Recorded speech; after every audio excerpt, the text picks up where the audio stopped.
A memorandum of understanding has been signed between members of the Fulani ethnic group in Mamprugu traditional area and the chiefs there. The signing of the document was after a long and exhaustive meeting held in Mamprugu on Tuesday with national executives of a Fulani welfare group, Tabital, Pulaku, and some senior members of the Mamprugu Council. The event was necessary after months of communal tensions over grazing royalties imposed on nomadic herdsmen in the area, which the chiefs had accused some of the herders of refusal to pay. The herders had also accused the traditional committee in charge of collecting the royalties of terrorizing their villages and camps and stealing their livestock. Also refuting the allegations of non-payment, the herders said their concern has been the way the imposed royalties were collected and demanded that the committee headed by Chief Johnson Tahidu should be scrapped. It was agreed upon, among others, that a new modality of collecting the royalties be introduced to take effect next year. The chiefs, however, refused to scrap the Crow Committee. The first elder of Nairi, Tarana John Wuni Gruma, presented the agreement.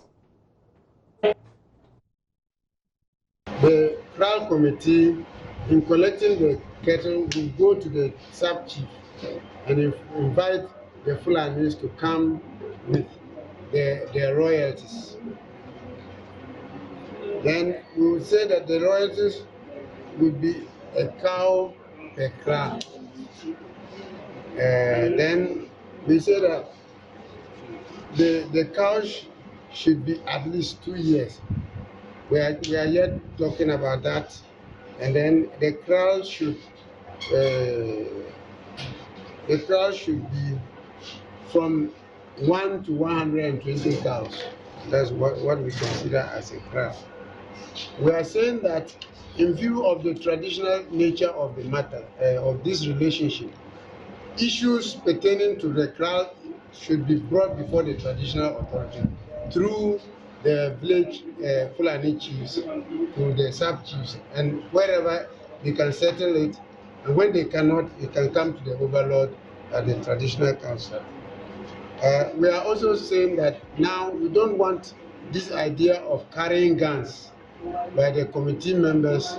So if they are going to the trial, to the chief, there's no occasion that the trial committee members should carry guns. The General Secretary of Tabital Pulaku, Alhaji Musa Bari, welcomed the new arrangement and thanked the chiefs for agreeing to dialogue. He assured that to ensure full compliance of the consensus, they will ensure full compliance of the consensus on the part of the headers. Normally take the crowns, they go there armed, as named as task forces. They go to the Fulanis and pick what they want. And this was our challenges that we came in for. And then they came out to say maybe now they will not be at the herdsmen's places. They will go right up to the sub-chiefs. So the herdsmen should submit their royalties yearly to the sub-chiefs, so that the sub-chief will submit it to the paramount. I think that is very good. And then also they said every year. Every year was my challenge, because for the past, it is two years that they take a cow. And then they signified that they needed a 2-year-old cow for a year, which I find it very difficult. And I pleaded to them, they should do it 2 years for that 2-year cow. Once it's a 2-year cow, at least if I come to your district or your land, and I have a cow of maybe 6 months, at least by a year I can't give you 2-year cow. My logic is that they should allow it to be the same 2 years. And they say, okay, they will see to it. Let's implement what we put on the ground, and by 3 months we should come to the table again and agree or disagree, and then we put it in the paper. It is a very big challenge, because these are the people that are causing the harm, because some of them doesn't settle. They only come to pass, graze, even enter farms and then leave. Then it happens that you see that the settler have the problem. So they said they are going to put mechanism, and then I said they should involve the Fulani chiefs around those areas and collaborate and form a task force.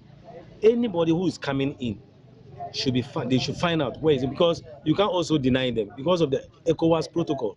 They have the right to come here and graze because of the Sahara and these climate change issues. You can't stop them.